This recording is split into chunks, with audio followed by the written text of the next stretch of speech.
You need some craziness to make sense of it. Headliners. You don't have to bother reading the newspaper. We've got it covered for you. Every night at 11 p.m. and repeated every morning at 5 a.m. We won't send you to sleep like some of the other paper review shows out there. So join us 11 p.m. every night on GB News. The People's Channel, Britain's news channel. GB News, unlike other broadcasters, isn't obsessed with the London-Westminster bubble. We think there's a nation beyond the M25, and that's why we talk about the issues that matter across the land. Join me on State of the Nation, 8 to 9 o'clock, Monday to Thursday, on GB News. Daisy's listening, and you should too. Every Sunday from 11, join Michael Portillo. There will be topical discussion, looking at the week before and the week to come. So kick back and relax at 11 a.m. on Sundays on GB News with me, Michael Portillo. GB News, the People's Channel, Britain's news channel. I'm Andrew Doyle. Join me at 7 o'clock every Sunday night for Free Speech Nation, the show where I tackle the week's biggest stories in politics and current affairs with the help of my two comedian panellists and a variety of special guests. Free Speech Nation, Sunday nights from 7 on GB News, the People's Channel, Britain's news channel. Nightmare commute. Kick it up a gear with me, Patrick Christie's, at drive time, 3 till 6 p.m, Monday to Friday on GB News Radio. You can listen online and on DAB+, on the smart speaker app, and on the GB News app. And if you've got an Alexa, all you have to say is, Alexa, play GB News. We're also on TuneIn and the Radio Player apps. From the school run to rush hour, get revved up with me, Patrick Christie's, on GB News and GB News Radio.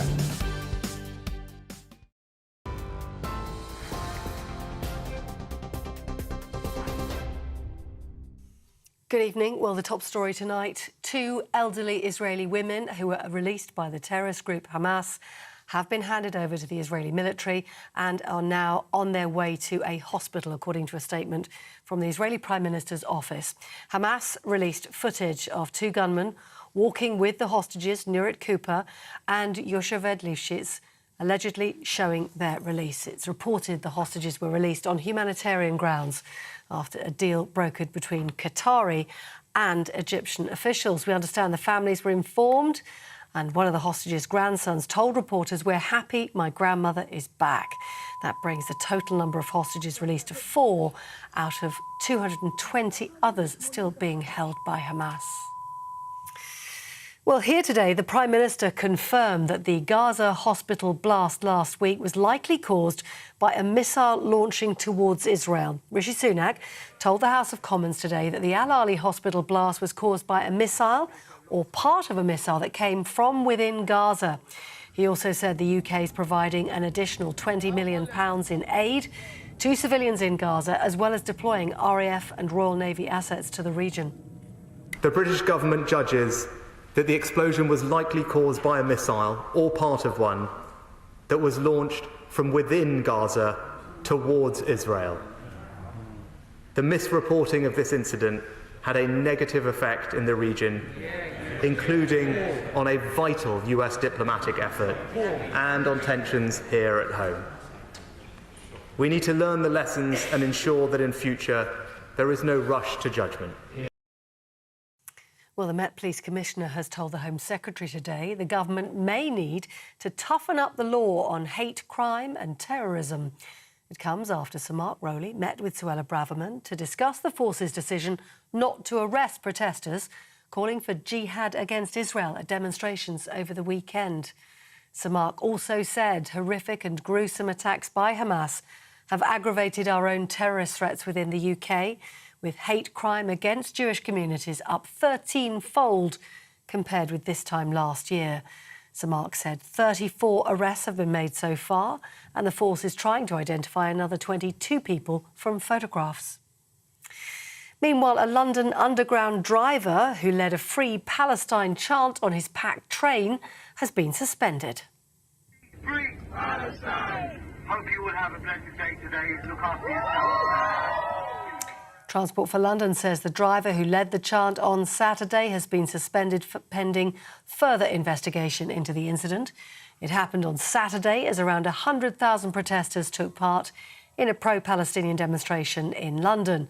Footage posted online by a journalist appeared to show the chant being led over the train's speaker system. And lastly, a man who bought a pool table after winning £2.4 million on the National Lottery is now queuing up to represent England at the European Pool Championships in Malta. Neil Jones and his partner Julie Kirkham won the money just before Christmas in 2010.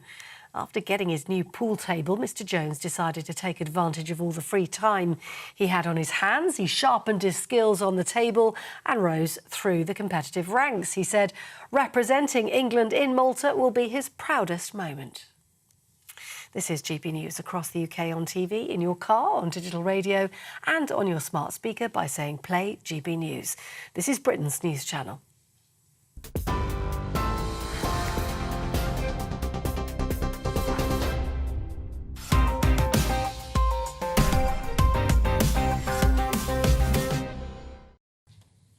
Hello and welcome to Headliners, your first look at tomorrow's newspapers. I am Simon Evans. Joining me tonight, we have two Headliners' favourites. Man of his word, Stephen Allen. Man of the people, Nick Dixon. They're calling you a populist, Nick. I like it. I can live with that. No shame about that, have you? Yeah, I'm going to launch my political platform after this, really, become the new leader. Whereas Steve, get rid of your bank account. Steve and I are more sort of egg-headed ivory tower types, out of touch. You could do the policies in the background. No, we'll be the first to be killed. We're going to be wonks, aren't we? Right, let's have a look at those front pages. The Daily Mail kick us off. Videos that prove the depravity of Hamas terrorists. We will be taking a look at that. The Telegraph. EU clash with UK and US on ceasefire. The Guardian, bombardment of Gaza continues amid talks to free more hostages. The Times have Sunak chanting jihad is threat to our democracy. The Financial Times, Chevron doubles down on fossil fuel wager with 53 billion swoop for Hess. Not a clue what any of that means. And the Daily Star, this one I understand, is there mice on Mars? Is there or are there? Well, those are your front pages.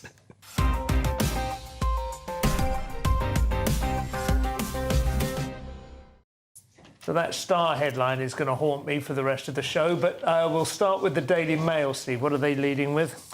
Yeah, it's not a good one today at all. Gruesome. Videos that prove the depravity of Hamas terrorists. Look, anyone who, I suppose I'm biased, I would say right-minded, as in agree with me, who heard the details of the first attack, saw some of the pictures. You've already made your mind on this. Yeah. But Israel have released more details, videos. Now, the newspaper haven't put pictures in from the video. It's too gruesome. Even the description of some of the things that we could have been shown, it's a bit too much. Even reading the details is the kind of thing that's going to haunt you when you start to picture it. And it's because of this narrative that's come up of trying to almost claim that it's not true, that it's not been happening. So they've had to release extra details to prove it. It's very interesting, this. Putting aside the emotional response, which mine was strong as well, Andrew Neil tweeted some detail. He'd seen it and said that journalists were in tears. The treatment of some of the children is just about the most horrific stuff you can imagine.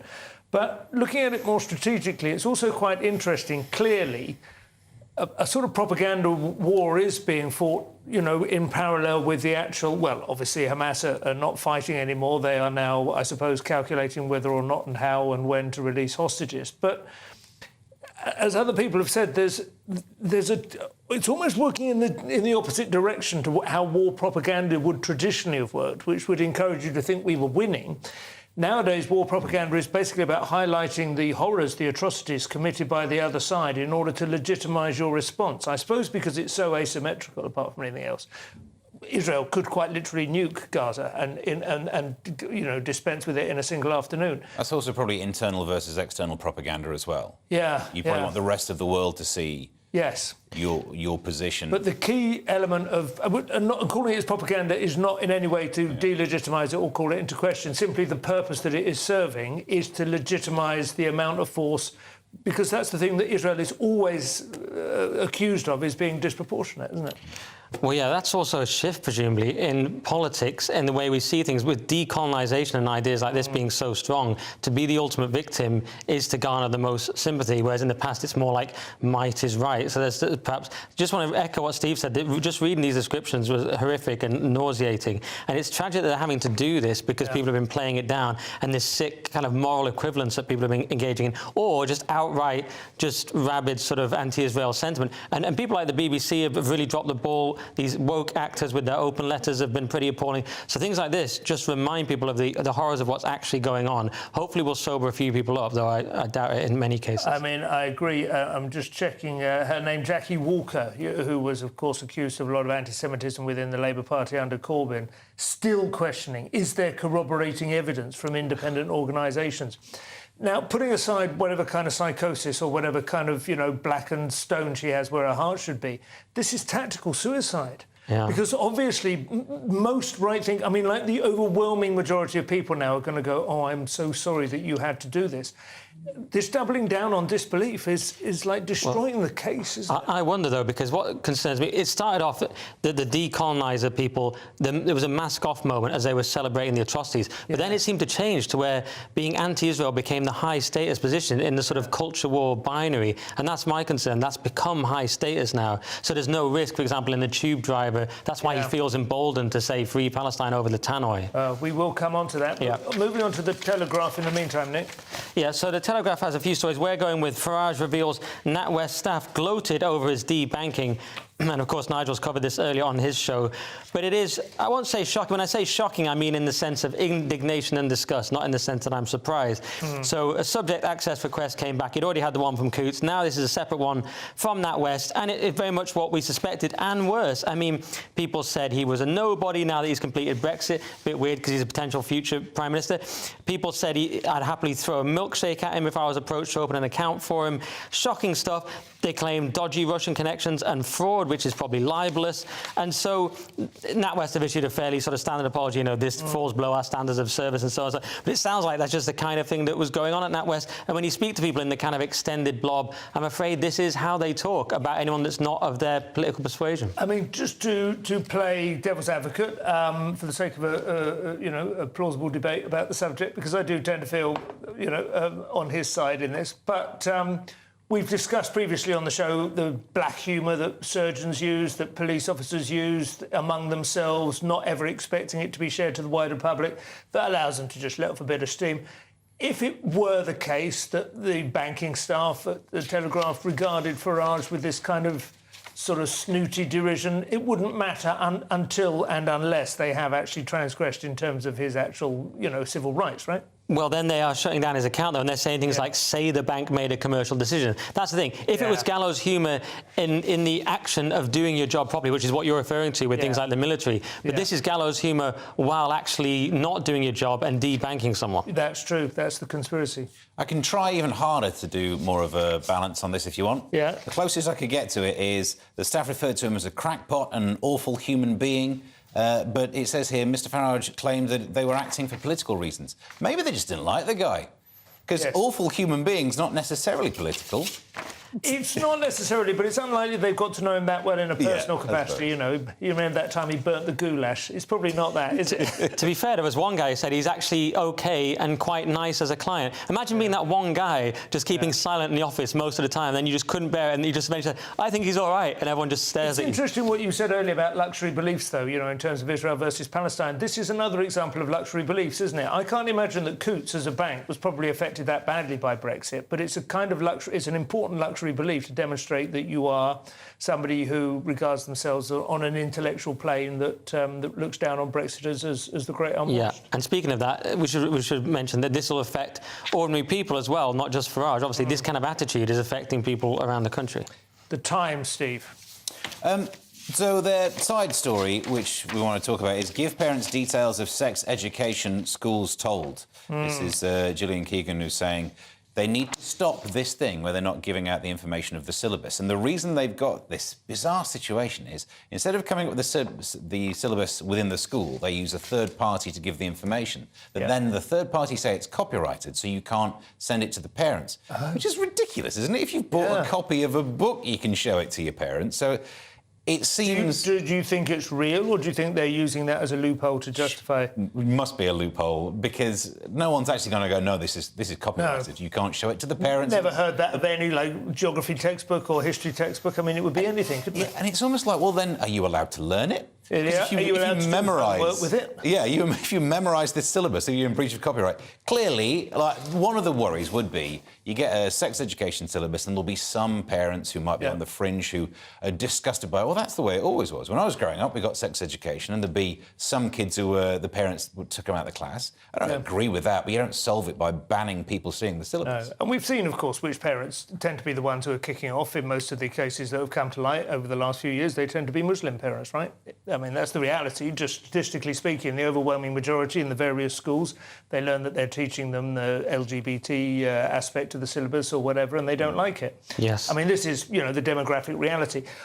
I mean, I remember during lockdown, it was about midway through 2020, and all the kids were doing e-schooling. Somebody leaked a tape, like from a kind of Zoom call among teachers who were discussing the implications of e-schooling, quite openly saying, and this they didn't expect this to reach the public, quite openly saying that they were worried that the kids were basically out of their clutches and can no longer be indoctrinated. I mean, they really, near as damn it, said... Quiet part out loud, absolutely. Yeah. It's shocking. I mean, and there's one part here where...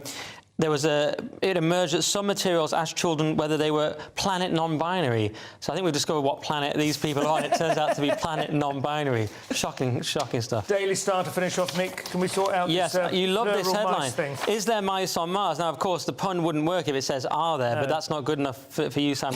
Is there mice on Mars? Well, there is, according to them... It's not really a good pun either, is it? I mean, it's a different first letter. It's not a rhyme. I'm starting to think the Star doesn't have quite the rigorous standards that we all thought, Simon. I'm not. They can be amusing, though. I mean, maybe not in this case, but the point is, there were some mice at the top of a Chilean volcano where the air is very thin. It's ultra thin, in fact. And so the point is, they could theoretically survive on Mars. Doesn't mean there are mice on Mars. There are. So mice are an extremophile, though, right? That's the word. Yeah, that's it. Like the what? Extremists. An extremophile. They love extreme. They're anti-fragile. That's it for part one. Coming up, a little death ray of sunshine, a tube of hate, and a hotel full of hollow. We'll see you in a couple of minutes.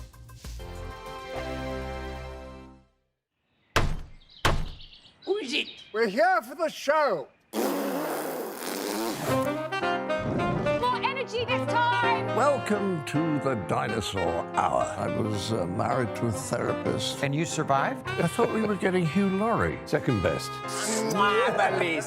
You interviewed Saddam Hussein. What's that like? I was terrified. I'm playing strip poker with these three. Ah! No, thank you. My CDs need to be put in alphabetical order. Are you going to be problematic again? The Dinosaur Hour. Sundays at 9 on GB News.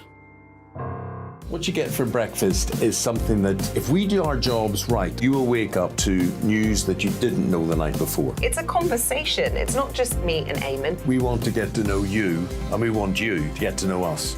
From 6, it's Breakfast with Eamon and Isabel. Monday to Thursdays on GB News. Britain's news channel. People in Britain, they love free speech, but they also love fair play. I don't care if I'm speaking somebody from a trade union, from the Labour Party, somebody from the SNP. And I think the viewers like to see that actually we can challenge one another, but in a positive way. We think we ask the questions that people want to ask, and often we ask the questions that we wanted to ask in Parliament but never got the chance to ask. So join us every Saturday, 10 a.m. till noon on GB News, Britain's news channel. Nightmare commute. Kick it up a gear with me, Patrick Christie's, at Drive Time, 3 till 6 p.m, Monday to Friday on GB News Radio. You can listen online and on DAB+, on the smart speaker app, and on the GB News app. And if you've got an Alexa, all you have to say is, Alexa, play GB News. We're also on TuneIn and the Radio Player apps. From the school run to rush hour, get revved up with me, Patrick Christie's, on GB News and GB News Radio. Tired of the usual focus-tested, pre-prepared Westminster runaround? Well, so am I. So you want higher taxes? Is your department to blame for this? Are you rethinking this policy? Every Sunday at 9:30, I'll be sitting down with those in power to get the truth about the issues affecting you. Let's be honest, we've known about the cost pressures of this project for years, not months. That's the Camilla Tominey Show, a politics show with personality. On GB News, the People's Channel, Britain's news channel.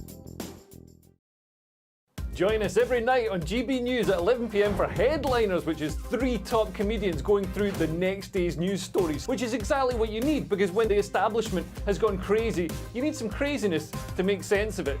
Headliners. You don't have to bother reading the newspaper. We've got it covered for you. Every night at 11 p.m. and repeated every morning at 5 a.m. We won't send you to sleep like some of the other paper review shows out there. So join us 11 p.m. every night on GB News. The People's Channel, Britain's news channel.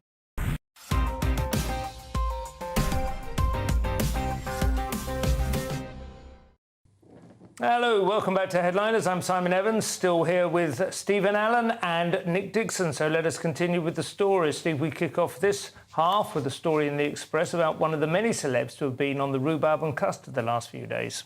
So GMB star Adil Ray defends jihad calls at pro-Palestine protests in Whitehall. He makes the point that some people made in the first articles about this, about the word has different meanings, like pair and pair, but obviously with far worse consequences. And he says it can mean struggle. So a Muslim's spiritual struggle to avoid sin and be a better human. So I thought, let's put that in context, replace the word with that and see if it works. So in one clip, taken outside the Egyptian embassy, a speaker says, what is the solution to liberate people from the concentration camps called Palestine?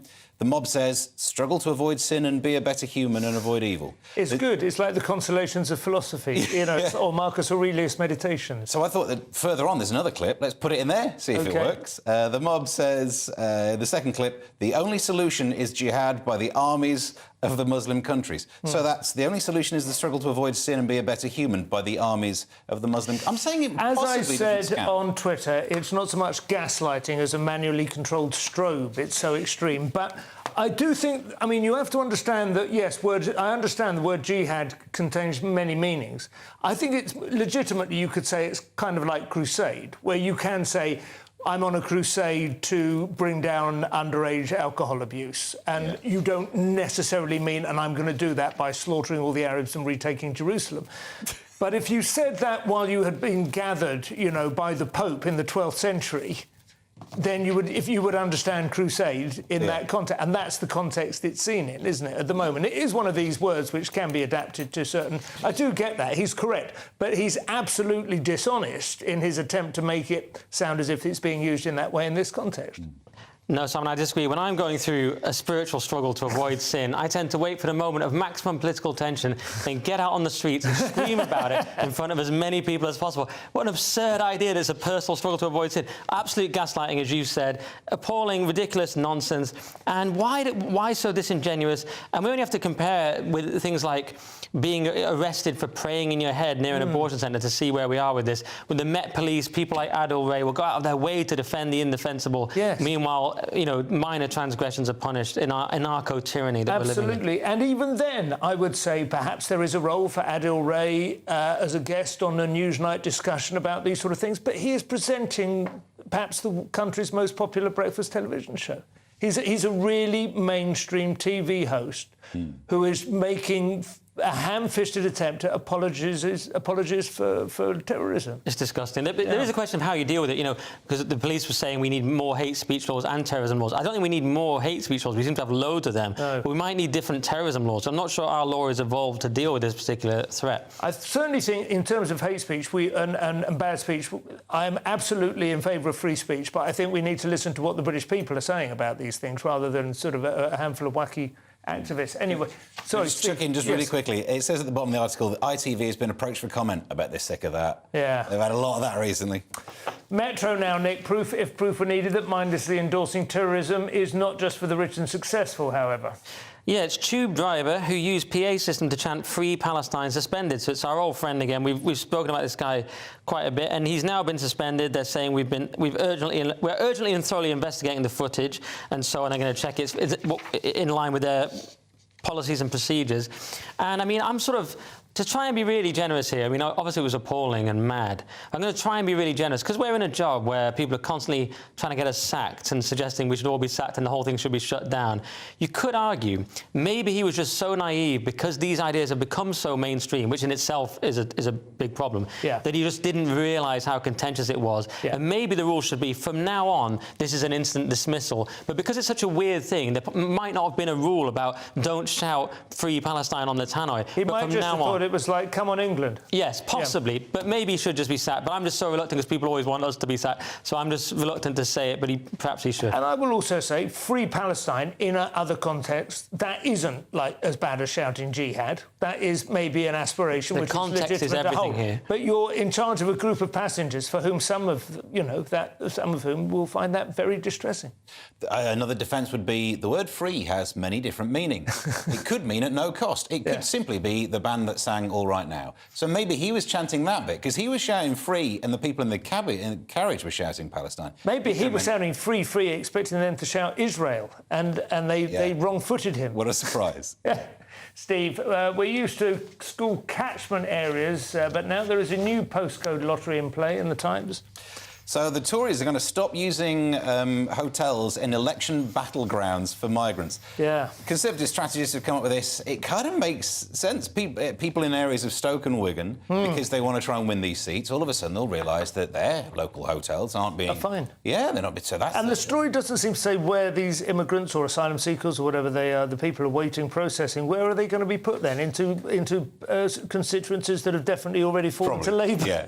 This is the great thing about the BB Stockholm. You can just float it around to you ain't going to win. I mean, in part, it's because they are trying to get through the backlog, so there should be fewer people to distribute to. Actually, some of the numbers looked relatively promising, like they actually have made some progress. But I think it is worth saying that if they're trying to win your vote by moving the people around to the hotels, what happens when they don't need your vote in a few months? If they don't need it for 5 years, would you trust them then? Nick, the moving things and people around thing has been the tactics for decades now. It's incredibly cynical. I mean, just doing it in key election battleground seats. Why not run the whole country for the whole time? You know, it's a crazy idea. Yeah. But they need to get hold of this because 66% of all Britons agree with Suella Braverman that immigration is an existential threat. So Rishi's speech was so out of touch with this at the conference when he talked about A-levels and HS2 and smoking. So they need to do something. But just quickly, it says of the polling, the people that couldn't vote Reform, if they couldn't vote Reform, only a quarter would go to the Tories, but 40% wouldn't vote at all. And that's what the Tories are facing. People who are just not going to vote at all until they bring in Farage, of course. Absolutely. It was interesting, wasn't it, the recent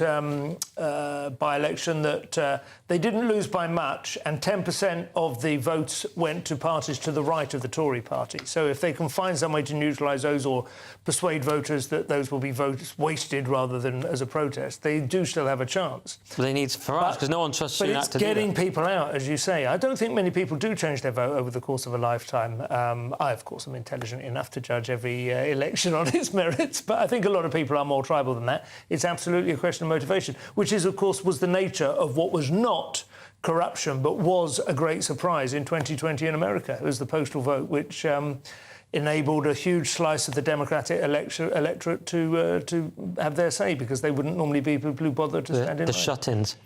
Nick, Independent now. We've known what a baker's dozen is, 12 plus 1, but what about 50% plus 1?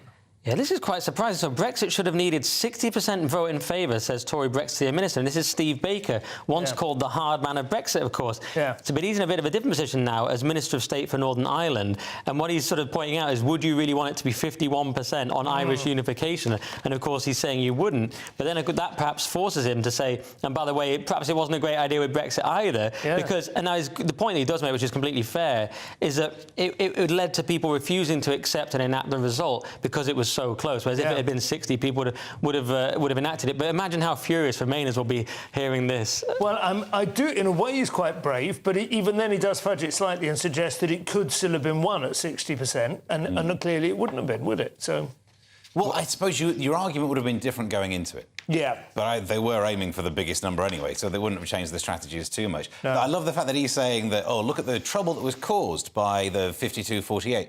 Imagine that he's not even mentioned the trouble that it could have been if it landed at 59. Yeah. Nothing happened, but the maximum amount of outrage about it. That's a very good point. Yeah. That is a very good point. I know they do normally, they've said this in the past, and there was a lot of talk about whether it should be 60-40 for Scotland's independence, and I think that the last time they had a vote in Spain, they did it 60, or may even be 2/3.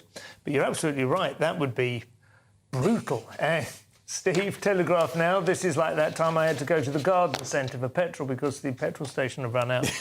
This is tens of thousands going to A&E with tooth decay because they can't get to an NHS dentist. It's nearly 70,000 people were treated in emergency departments, which is bad for them. But imagine what it must be like if you're someone else waiting to be seen. Yeah. Oh, you've got toothache, have you? Because I did some cleaning and accidentally nakedly sat on that vase. Let me through, would you? Who's got the moral high ground? Or more just the bigger medical need. But it's 4.75 million people denied an appointment with an NHS dentist. Yeah. And I do think we do need to have people having access to basic dentistry because there's a narrative of, like, these people just need to sort out their own lives, pull themselves up by the bootstraps. Not having teeth is one of the things that holds you back in life. It's like a facial tattoo. Well, it's true. But the trouble is, at the moment, is that dentists can earn so much doing private, and also not just private versions of national, but also cosmetic dentistry. It's become a massive business. Why would they want to, waste their time giving checkups to, Good point. Well, yeah, we just need to copy America. Whatever they're doing with teeth, they absolutely nailed it. Absolutely. But if we can't afford that, we should just go back to dentures as a kind of symbol of the total decline of this country. By the way they're saying they're doing it, they'll get 111 million from getting rid of the controversial non-dom status. The only question is, will all those non-doms just leave the country and take their money away? But maybe it could work. I don't know. I have never seen an incoming party spend the same sum of money in so many different places at once. Literally everything is being spent for that. But anyway, that's it for part two. Coming up, Liz Cheney has some gall. Brighton fans don't have a ball. Cambridge Library has a recall. We'll see you in a couple of minutes. I'm Andrew Doyle. Join me at 7 o'clock every Sunday night for Free Speech Nation, the show where I tackle the week's biggest stories in politics and current affairs with the help of my two comedian panellists and a variety of special guests. Free Speech Nation, Sunday nights from 7 on GB News, the People's Channel, Britain's news channel. In a world of dull and predictable radio and TV shows... Oh, hi. On Mark Dolan tonight, we've got big guests. We drill into the big stories of the day. The show adds up to a brilliant listening and viewing experience. Mark Dolan Tonight is the most entertaining current affairs show ever, and that's a fact. Join me, Mark Dolan, Fridays and Saturdays from 9, Sundays from 10. Only on GB News, the People's Channel, Britain's news channel. There's only 3 people you can trust in life. Your doctor, your lawyer, and your nana. I'm not sure. So join me, Nana Aquare, at 3 p.m. every Saturday and Sunday, where we discuss the biggest topics of the weekend. Be ready for battle. Could you be quiet? What is this? It's my new teeth. It's your new teeth. I don't bite. Well, not without a good reason. Always honest, always fun. Every weekend at 3 p.m. on GB News, the People's Channel, Britain's news channel. The Jubes and Kerr, we tackle the issues of the day with real, robust debate, both sides of the fence, battling it out with me in the middle with my forthright opinions and views. And often really interesting things happen because you start with a position and then by the end of the debate you find actually, well, I might not have thought about that one. What we need in this country is 2 new political parties. You should maybe think about doing a 2024 calendar. I'm Michelle Dewberry and I'm keeping you company right through until 7 o'clock this evening. GB News, the People's Channel, Britain's watching.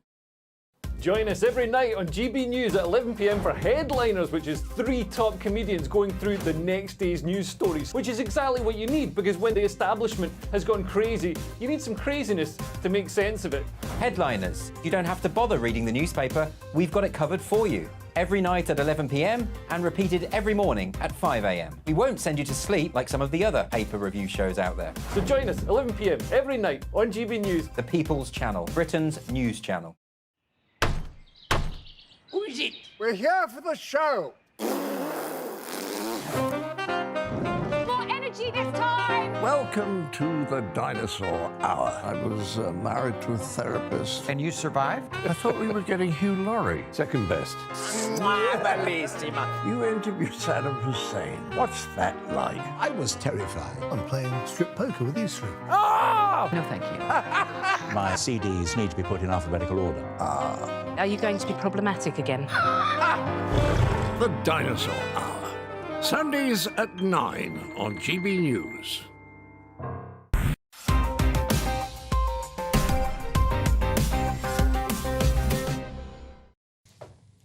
Hello, welcome back to Headliners. We're into the final stretch now. Well, no, this is the back nine, I should say. Nick, The Guardian to kick us off. Some good old-fashioned TDS from Liz Cheney. It's been too long. Indeed. Trump is single most dangerous threat to the US, warns Republican, I might stick some inverted commas in, Liz Cheney. Yeah. So the Guardian's calling her yes, well, the Guardian says moderate. I say rhino. You know, when the Guardian's backing a Republican, they're a moderate, apparently. Yeah, ridiculous rhino person.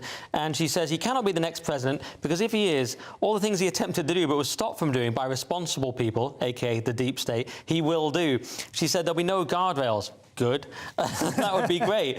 And then, of course, the Guardian called the Capitol attack deadly. I imagine they think Jan 6 was worse than anything Hamas has done, but I can't confirm that. But I suppose it was deadly for poor Ashley Babbitt. But anyway, the point is she's just there mouthing off saying Trump would be terrible, we wouldn't be able to stop him. And it does show their fear of Trump. Hence, one might say all these allegations and their attempt to put him in prison. So do you think what she's referring to, because obviously January the 6th was slightly extra to his programme of legislation, administration, whatever you want to call it, his foreign policy. And although I tend to think it was slightly overblown and was used for political capital, it was a little bit outrageous that he attempted to, I think he probably did coax the protesters to try and interfere with the smooth transition of power. Certainly, anyway, that's how they say it. Is that what she means, that they will have a dictator, that this will run over for 4 years? She means the thing that Trump fans want, that this time he'll come in, he'll get rid of all the people that stopped him doing things before, their version of the blob, a.k.a. the deep state. Now he understands free politics reign. A bit more. That's what I think she means. And she, hopefully she's right, but that's, of course, why they're putting him in prison or want to put him in prison. I mean, Steve, you will have a different view on this. But so when I was reading this, I was thinking it was more about not just the January 6th, but the idea of not admitting or accepting that you've lost an election. Yeah. Which seems to be a fundamental foundation of how a democracy needs to work. So the worry would be if he gets in with no intention of ever admitting losing an election, regardless of how it plays out, with the ability to remove more of the people who wouldn't agree with. Yes. So he would start to create a tyranny, essentially. Yeah. Such nonsense, isn't it? It's such a boogeyman. He did leave, didn't he? He did leave. He did leave. He was never going to stay. Absolute nonsense. He never admitted that he lost the election. He doesn't admit. He said it wasn't fair, but he still left, didn't he? We've been through this many times, but we do have clips, which we have shown on here occasionally, of Hillary Clinton refusing to accept that it was a fair election, that the Russian interference made Jimmy him Carter, illegitimate. Loads of people said he was illegitimate. And said... Exactly what Trump did. Exactly what Trump did. He moved on, but mouthed off about it, which is what Hillary did. I'm just going to say, though, Liz Cheney is literally the daughter of Dick Cheney, who literally, engineered and pushed through the single greatest catastrophe in American foreign policy of the last 50 years. I mean, certainly since the Vietnam War. The invasion of Iraq destabilised the entire region. Europe is still cleaning up the mess as well. I mean, whatever else you had from Trump, and I think there is some plausibility to the notion that an American president is far more important on the world stage than he is in domestic politics. Whether the dollar is strong or weak or whatever, there's jobs created or whatever, that isn't really the president's job. But his foreign policy is important. And Trump's effect on the world, despite everyone saying, oh, my God, this madman, this crazed lunatic has got his fingers on the nuclear codes, was 4 years of extraordinary tranquility compared with what came before and certainly what has come since. Absolutely. I mean, we've now got two absolutely terrifying world events. I mean, the fact that Ukraine has been forgotten by this outrage in Israel. He managed to kill a significant Iranian, assassin and so on, and everyone said, oh, my goodness, no reprisals whatsoever. No trouble broke out at all under Trump. It was the deterrence approach, it was dealing with things like that, and it was threats to China with things like tariffs as well. Telegraph now, old reputations die hard in Europe, as Italian tank managers know to their cost. So this is... English fans are seen as targets, apparently, football-related, with away supporters treated like animals in Europe. It's a special report in The Telegraph, and man alive, it goes into a lot of details. But basically, it's that they're treated badly by the police. Sometimes travel is cancelled, leaving them stranded. Terrible way to treat people. Half of it says it's because we still have the reputation of being the hooligans, which I believe was in Europe known as the English disease, which of course now is diabetes. But it was football hooliganism. Also, there's probably a whiff of the fact some countries don't like the Brits, maybe. And then you get almost to the end of it and it says, oh, and also away fans from other countries are treated badly too. So the whole angle of this, the English cooked fans... up a bit, you think? Definitely. It's more that they are just treating away fans badly. Yeah. I messaged a mate about this because there's one match Brighton fans treated badly in Marseille and held in a cage, and he said that happened ages ago. I don't know. I mean, you said it's a special report, but if there was anything more recent, it would carry a bit more weight if they hadn't had to sort of cook up one particular example. But I don't know that they do still have that bad reputation, though, generally speaking. I think, actually, that has eased off. I mean, it was 85, wasn't it, the Heysel Stadium and so on, and we had a ban for 5 years. That is a lifetime ago. The Gareth Southgate, not that I'm a particular football fan, but, I mean, he's changed the entire culture of the game, really, isn't he? It doesn't feel quite so much like it's a natural gravitational pull to your yobs. Probably would have agreed if it weren't for that image in my head of that guy with the fireworks stuck where it shouldn't be. Yes, there is always that one, man. More caged animals now, Nick, in The Guardian. Yeah, this is lobby groups for hard and dirty against EU ban on caged farm animals. So the EU wanted to have a ban on using cages for hens, broilers, pigs, calves, rabbits and quails. And 89% of European citizens apparently supported this. But do they have a clue about farming is the point. Because the actual people who are responsible for farming say production would disappear from Europe if they brought this in. So they've been lobbying hard against it. And that's essentially the thing. It's like a kind of independent Belgian movie or something about crime in the meat. There is actually a movie like that by the guy that directed The Drop. That's why that's in my head. I can see this being a kind of gritty movie. I feel like quails, you know, certain, I mean, these are not the things that, generally speaking, excite the attention of activists, are they? They're more usually, you know, like your large-scale factory-farmed, your pigs, your sheep. Yeah. Not sheep. Sorry, they're out on the hills. They're creating deserts. Cage farming. It kind of depends. Chickens and turkeys, things where they have to have their beaks soldered off or something. It just depends which side you're on, doesn't it? Do you remember that Alan Partridge quote about Bernard Matthews? I've got it here. He says he's either responsible for the biggest ornithological genocide of recent times, or he's the greatest farmyard-to-table strategist of the last 100 years. That's what this reminded me of. Yeah, well, he is very Norfolk-centric, isn't he, of course, Partridge. Do you remember that was also the plot to On Her Majesty's Secret Service as well? Do you remember all those girls were being kind of hypnotised, Joanna Lumley and so on? There was a load of Bond girls being hypnotised. I think it was Blofeld. Was this the official version, Simon? Yeah, this is the book, and then the movie with it was the one-off chap, wasn't it? The one who only did it once. Lazenby, yeah. Yeah, it was just bizarre. But Blofeld wanted to establish himself as part of the British aristocracy or something, I think. And meanwhile, he had a plan to hypnotise girls who would then go in and create... And they were going to be industrial sabotage. And one of the things they were heading for was turkey farms. It sounds like a... It's so... This sounds like a spin-off fan fiction to me. I know, it really is extraordinary. Daily Mail now, Steve. Academia slips even further into full-blown theocracy with the introduction of an Index Librorum Prohibitorum. I'm amazed you got through that. Yeah. That must have taken some practice.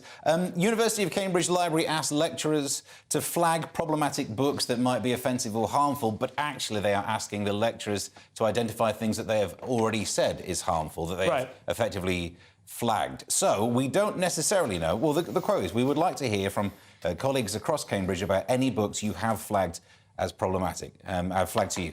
So are they also going to flag them as problematic, or are they simply making a list of ones that have been flagged as... I mean, these are archivists with nothing to do. They're probably like a list. Either way, it feels worrying, because we don't know... It's a tiny bit sinister, but perhaps is being beefed up by the papers. Well, it's the Daily Mail, so... I suppose it would be quite handy to have an example of what might amount to problematic, isn't it? Because... I mean, if there is something saying that concentration camps are not all bad or something, and they're being... I mean, this is it's a politics class, right? Yeah, well, and yes, there's a lot of... and then the second half of this goes on to... But you do have to colonising learn. syllabus. You have to learn about some fairly horrific political regimes if you want to take politics to PhD level, don't you? Yeah, but you can still learn from the book if it's flagged as problematic. Right. That shouldn't mean you can't read it. It's here's a book. By the way, there will be some stuff in there that might sit with you for a This while. chap was a bit too keen on the old... Yeah. So, I mean, if that's what it is, like if we wanted to make a list of the books that have been deemed as problematic, we'd be doing the same as them. Or maybe stand-up comics that we regard as problematic. Unfortunately, there is such a list, and we're all on it. It's just a disaster, isn't it, for our great universities, though? I mean, Dr. James Orr, who's been on my podcast, The Current Thing, says research libraries should not be joining the culture wars, which is one of those absurd statements. He's completely right. The fact that we've ended up... The research libraries now are in the culture wars. Yeah. Is there anything left? What's the old saying? The war, you may not be interested in the war, but the war is interested in you. Yes. Nick, child exploitation news now in the Daily Mail. Why do I always find out about these schemes too late? I'm not totally sure what that means, but this is should 4-year-olds have Instagram accounts? So it's a debate between Vicky Broadbent, who's a blogger apparently, and Marvin Harrison, who's a podcaster, on Good Morning Britain. I'm not sure why it's a story, but anyway, at the heart of it is, should your child have an Instagram account? Of course, I never have to face it because I don't have a child, but I think it can be a bit creepy. I mean, as a 4-year-old... They're talking about a 4-year-old with millions of followers, and this is my point. I watched a bit of the clip in preparation, and the chap, I can't remember, Marvin, did you say his name was? Anyway, he thought it was exploitative because it was being done for money. You do make quite a bit of money if you've got millions of followers on Instagram. I think it's just advertising, whatever. But so they've created this kind of cute kid, and people follow it. I guess it's just a series, and you kind of going. That is a bit weird. Why are you following that? Yeah, I've seen sort of influencers bringing their kids like Grant Cardone or something, and they're older, and that seems perfectly normal. Dogs. There's quite a few dogs. But a separate child's account, a bit odd, maybe. It's even worse than just advertising. It's deals with whoever's... brands, with brands. So you're showing your... I mean, it's one step... Vaping, maybe? Yeah, it's showing your 4-year-old vaping. It's like feeding a burger to you to prove it's not got mad cow disease in it. That's part 3 in the bag. Coming up in the final section, we have sea levels rising, the moon is rising, and Elon Musk is getting a rise out of Wales. We'll see you in a couple of minutes.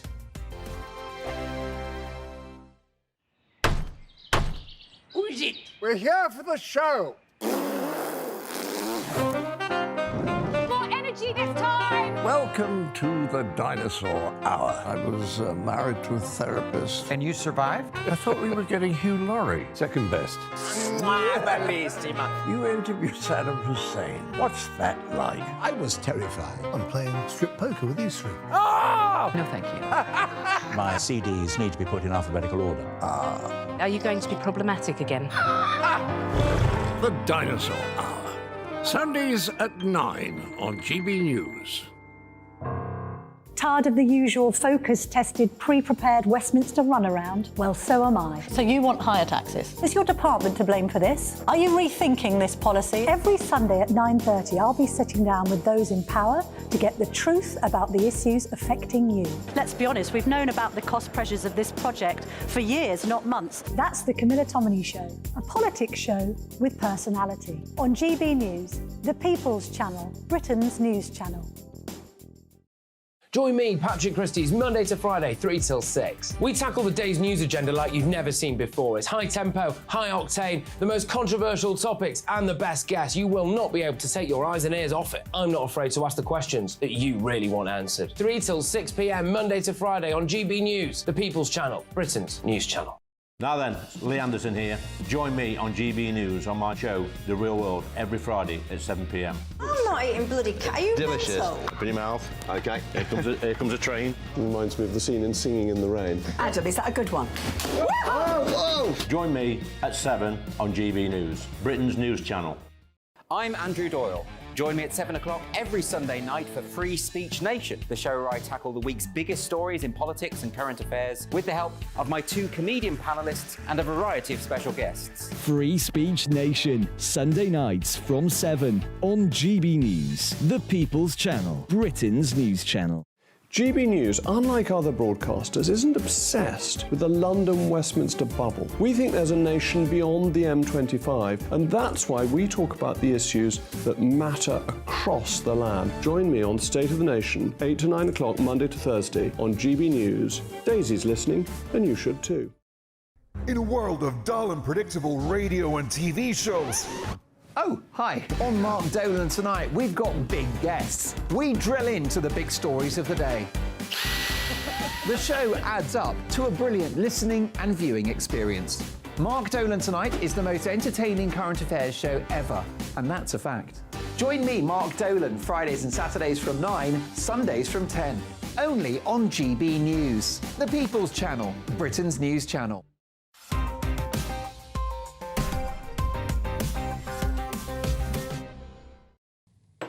And welcome back to Headliner. So, Steve, global warming news now in the Metro. It looks like it's time for Barack Obama to sell his beachfront property. Yeah, humans have missed the chance to stop Antarctic ice melting. Phew. That's it. No need to worry about it now. Scientists have warned. So apparently we've lost control. We humans have lost control of the melting of the West Antarctic ice, which has got glaciers in there, so it actually does add water to the oceans.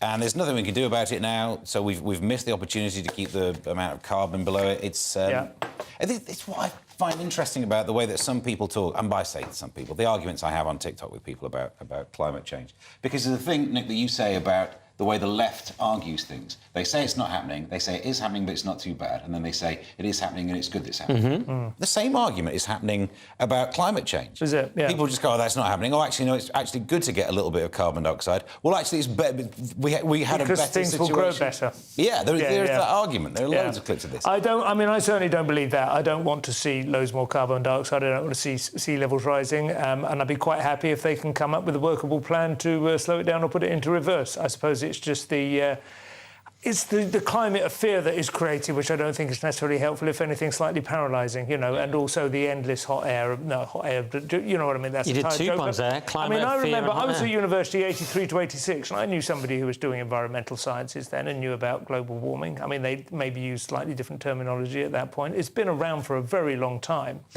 And all that seems to have been done about it is endless guilt-tripping and panic mongering. Yeah, I have nothing of value to contribute to this other than if it is too late already, why not just get a load of petrol cars, eat a load of meat, and get aircon in London? In this room would be a good start. It's bad news for Norfolk, but it's good news for Nottingham by the Sea. There you go. So you've turned into one of those guys now. Daily Star now, Nick. According to X, Elon Musk has offered Wikipedia $1 billion to change its name, though, according to Wikipedia, he's a big smelly poo head. Interesting. Yeah, this is Elon Musk offers Wikipedia $1 billion to make a very explicit change to its name, which we can't say, but it's basically Wikipedia, but starting with a D. I think we can say that. And he said he'll give him $1 billion. And he also said, in the interest of accuracy, which is a good point, because if you read Wikipedia, it's just like everyone's far right. It's just that's all it says about everyone. That is certainly true. I don't know if Musk is, but a number of people whose political opinions I find quite interesting and a worthwhile contribution to the debate are written off in the first paragraph as if you have to be an absolute swivel-eyed lunatic to take this person seriously. Exactly. And they've got. You think the problem is their editing and not you in that? I do think that's what it is.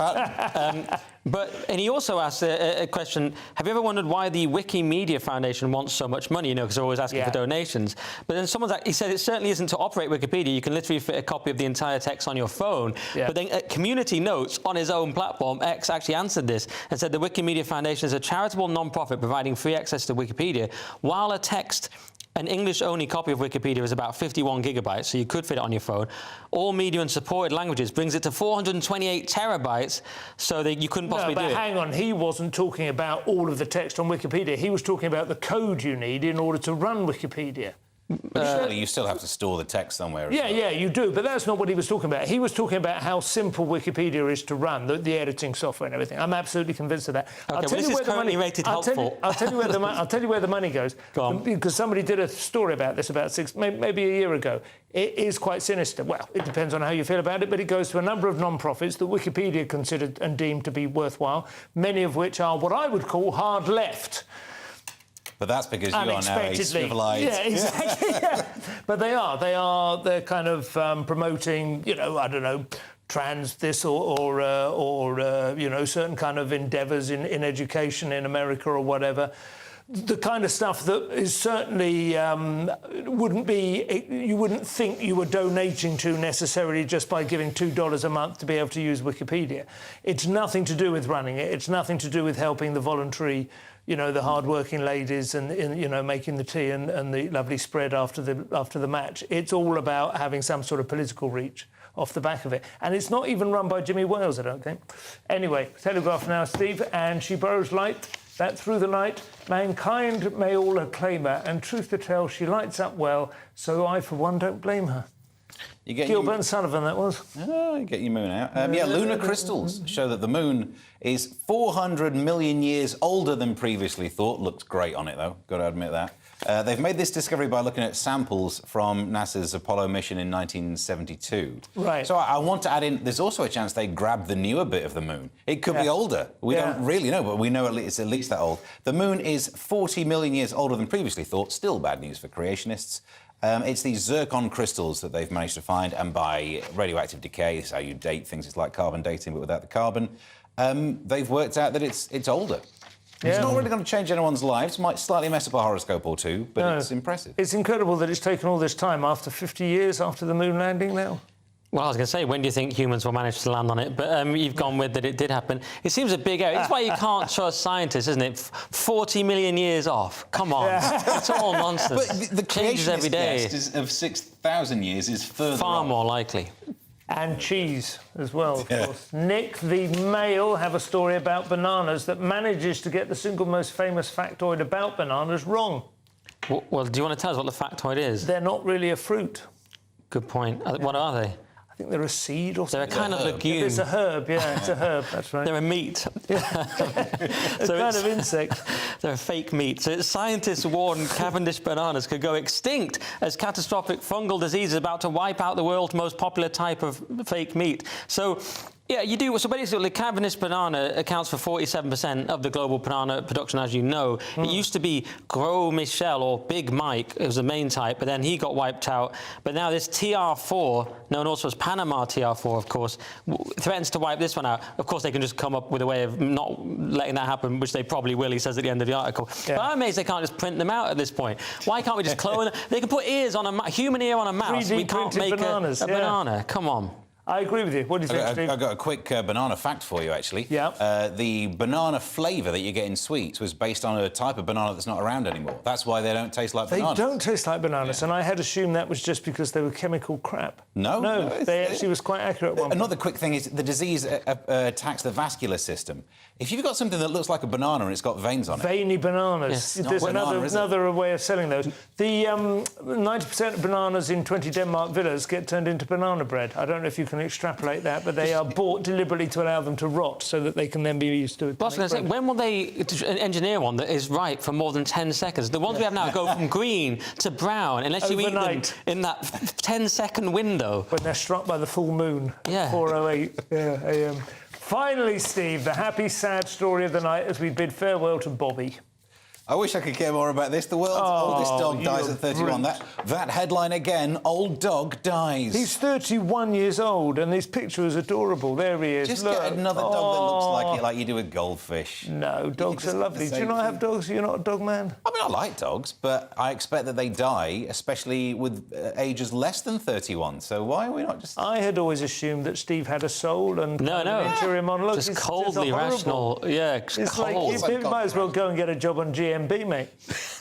Mate, you and I will banter about the dog for the remaining half of a minute. You got a whole show about it. Well, we could go back to... There's nothing sadder than losing an old dog. And this dog, and they said, you see him, and it would remind you, the owner said, of people, humans that have passed, that used to know him, which is pretty rare in a dog, that the dog spans human lifetimes rather than the other way around. He's sad about the humans, not the dead dog. Yeah. He also survived being put down shortly after his birth because he escaped, so he was a fighter at heart. Dostoevsky. Right, on that bombshell. Oh, yeah, the firing squad. Look up Dostoevsky, survived to fight a firing squad.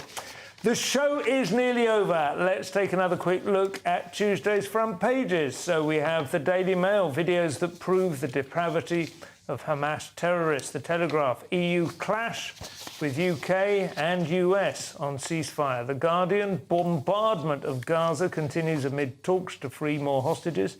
The Times, Sunak chanting jihad is threat to our democracy. Financial Times, Chevron doubles down on fossil fuel wager with $53 billion swoop for Hess. Daily Star, is there mice on Mars? It's a pun. Those were your front pages. That's all we have time for. Thank you to my guests, Stephen Allen, Nick Dixon. I'll be back tomorrow with Leo Kurz and Josh Howie. Thanks very much for watching. Good night.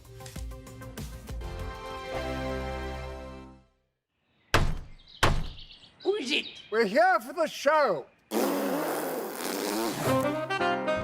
More energy this time! Welcome to the Dinosaur Hour. I was married to a therapist. And you survived? I thought we were getting Hugh Laurie. Second best. You interviewed Saddam Hussein. What's that like? I was terrified. I'm playing strip poker with these three. No, thank you. My CDs need to be put in alphabetical order. Are you going to be problematic again? The Dinosaur Hour. Sundays at 9 on GB News. What you get for breakfast is something that, if we do our jobs right, you will wake up to news that you didn't know the night before. It's a conversation. It's not just me and Eamon. We want to get to know you, and we want you to get to know us. From 6, it's Breakfast with Eamon and Isabel. Monday to Thursdays on GB News. Britain's news channel. People in Britain, they love free speech, but they also love fair play. I don't care if I'm speaking somebody from a trade union, from the Labour Party, somebody from the SNP. And I think the viewers like to see that actually we can challenge one another, but in a positive way. We think we ask the questions that people want to ask, and often we ask the questions that we wanted to ask in Parliament but never got the chance to ask. So join us every Saturday, 10 a.m. till noon on GB News, Britain's news channel. Nightmare commute. Kick it up a gear with me, Patrick Christie's, at Drive Time, 3 till 6 p.m, Monday to Friday on GB News Radio. You can listen online and on DAB+, on the smart speaker app, and on the GB News app. And if you've got an Alexa, all you have to say is, Alexa, play GB News. We're also on TuneIn and the Radio Player apps. From the school run to rush hour, get revved up with me, Patrick Christie's, on GB News and GB News Radio. Tired of the usual focus-tested, pre-prepared Westminster runaround? Well, so am I. So you want higher taxes? Is your department to blame for this? Are you rethinking this policy? Every Sunday at 9:30, I'll be sitting down with those in power to get the truth about the issues affecting you. Let's be honest, we've known about the cost pressures of this project for years, not months. That's the Camilla Tominey Show, a politics show with personality. On GB News, the People's Channel, Britain's news channel. Join us every night on GB News at 11 p.m. for Headliners, which is 3 top comedians going through the next day's news stories, which is exactly what you need, because when the establishment has gone crazy, you need some craziness to make sense of it. Headliners. You don't have to bother reading the newspaper. We've got it covered for you. Every night at 11 p.m. and repeated every morning at 5 a.m. We won't send you to sleep like some of the other paper review shows out there. So join us 11 p.m. every night on GB News. The People's Channel, Britain's news channel.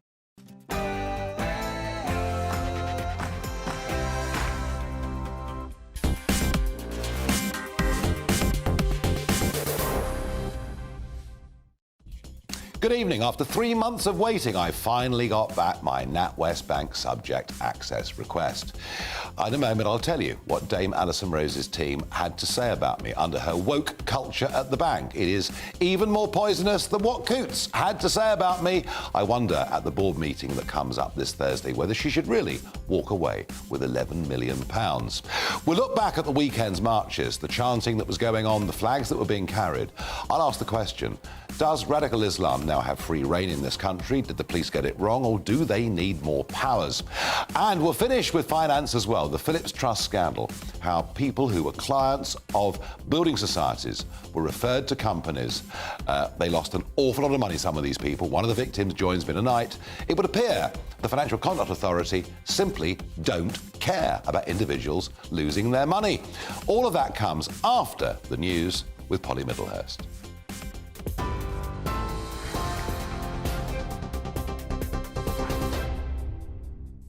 Nigel, thank you, and good evening. The top story tonight, the Prime Minister has confirmed that the Gaza hospital blast last week was likely caused by a missile launching towards Israel. Rishi Sunak said in the Commons today the Al Ali hospital blast was caused by a missile or part of one that came from within Gaza. He also said the UK is providing an additional £20 million worth of aid to civilians